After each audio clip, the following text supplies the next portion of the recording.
Hello, and welcome to the History of Rome. Last time, we discussed the events that led up to the birth of Rome, covering the arrival of Aeneas into Italy and the story of the twins Romulus and Remus.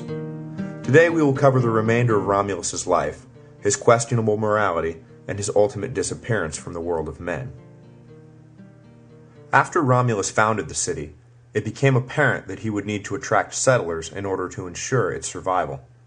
To this end, he opened up the city to what could tactfully be described as colorful characters, but, put simply, they were the dregs of society.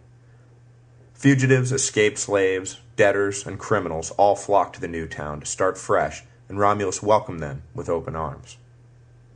The first order of business in true Roman fashion was to establish an army. Romulus sifted through his new subjects and divided them into able-bodied men of military age and, well, everyone else. Most sources agree that the first legions consisted of 3,000 foot soldiers and 300 cavalry, but accounts differ as to whether there was initially just one legion or whether there were many.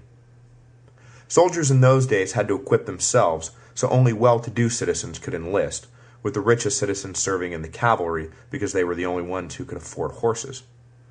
This meant that the interests of the army were, in those early days, firmly squared with the interests of the society it defended, at least the middle and upper classes of that society. In later years, the legions were filled with mercenary soldiers, whose interests often diverged from those of the actual citizens of Rome, who had long since given up fighting for themselves. Here the seeds would be sown for civil war, decline, and ultimately destruction. But for now, Rome's army fought for the people, not against them. From the remaining motley assembly of those not called to arms, Romulus created a council of 100 senators to help him govern, either because that number was enough for his purposes, or because there were only 100 men respectable enough to be given such responsibility. The descendants of these men would become the patrician class of later Rome, who would find themselves constantly at odds with the plebeian class, the descendants of the remaining unwashed masses. Rome was now ready to defend and govern itself, but there was just one problem. The new arrivals were almost entirely male. Without any women around, the dream of Rome would die after a single generation. So delegations were sent around to the neighboring communities to ask for intermarriage rights, but wherever they went they were refused. Fathers did not want their daughters married to the Romans, who, after all, were nothing more than a collection of despicable cast-offs. The Romans resented these rejections, and so Romulus thought up a surefire way to acquire wives for his people. They would steal them. The Romans invited all the neighboring communities to a great festival honoring Neptune. They spared no expense in preparing and promoting the celebration, and on the appointed day, a great crowd filled Rome, including, famously, the Sabines. All was going well and no one suspected a thing, until Romulus suddenly gave a signal, and the men of Rome seized all the visiting women they could capture. The festival was broken up, and the parents of the seized women fled the city, cursing the treachery of the Romans. The seized women were naturally horrified at their predicament, but Romulus went to them and claimed that it was their parents who were to blame, because they had been too proud to wed their daughters to Roman men. Further, he said, they would all be treated better in Rome than anywhere else, because the Roman men would feel obligated to work off the guilt over what they had done. Apparently this mollified the women, but it did nothing for their parents and brothers. Attacks followed in succession from the victimized communities, but each was repelled by Romulus and the Roman forces. Finally, only the Sabines had not yet sought revenge. They waited and planned rather than immediately taking up arms. When the time was right, the Sabines bribed a young girl to let them into the citadel of the city, and took it before the Romans could react. Romulus immediately mustered his army and launched a counterattack. A brief battle was joined, but neither side could gain the upper hand. Finally, the Sabine women, daughters of one side and husbands of the other, intervened, throwing themselves between the two, pleading with them to halt. Livy writes, "We are mothers now," they cried. "Our children are your sons, your grandsons. Do not put on them the stain of parricide. If our marriage, if the relationship between you, is hateful to you, turn your hatred against us. We are the cause of strife. On our account our husbands and fathers lie wounded or dead, and we would rather die ourselves than live either widowed or orphaned." Their entreaties moved the opposing armies, and peace was made, ultimately joining the Romans and Sabines into one political entity. The abduction episode has lodged itself in the Western imagination, commonly referred to as the rape of the Sabine women. The event has been depicted by countless painters, including Nicolas Poussin, Jean-Paul Rubens, and Pablo Picasso. Jacques-Louis David depicted the conclusion of the story in his Intervention of the Sabine Women.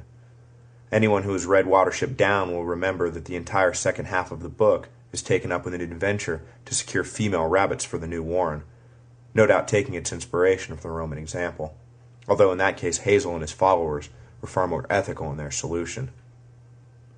After the Sabines joined with the Romans, a power-sharing agreement was reached, and Romulus agreed to rule jointly with Tatius, the Sabine king.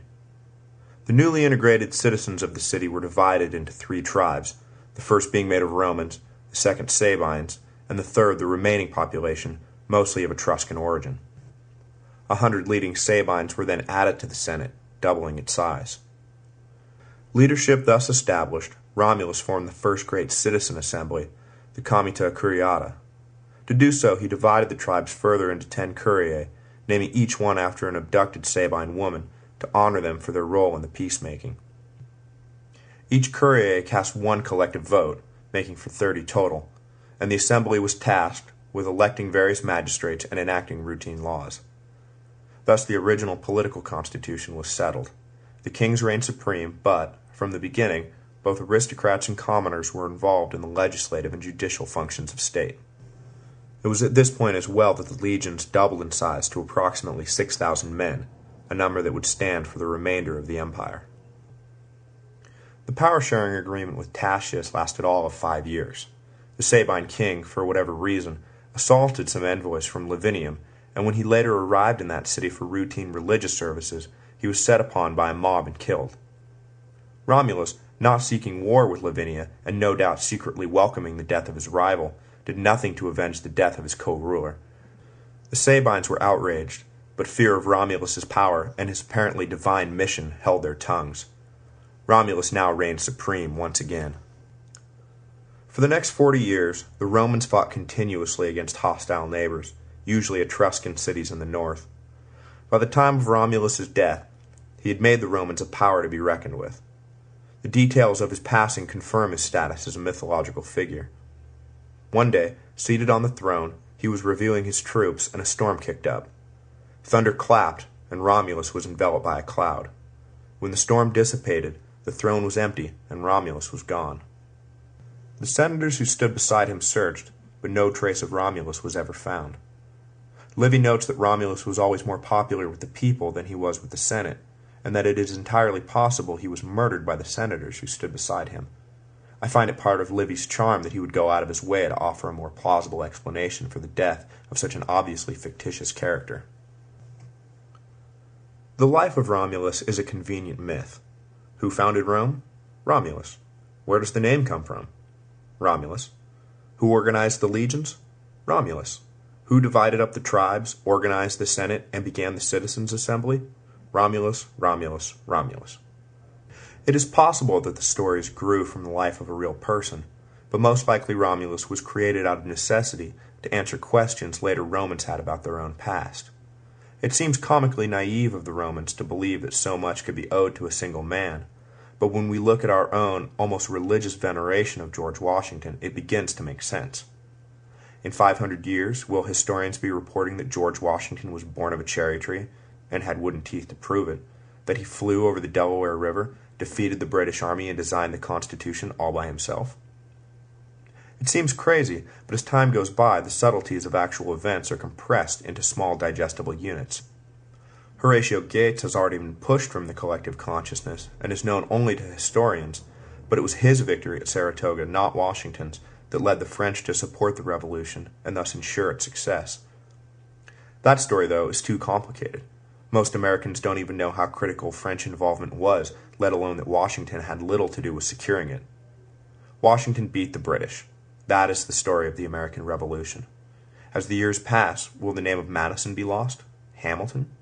Even the great Thomas Jefferson, whose fame is second to none, may yet fall under the juggernaut that is this mythical Washington, as he, like Romulus, becomes the answer to all questions about the founding of America.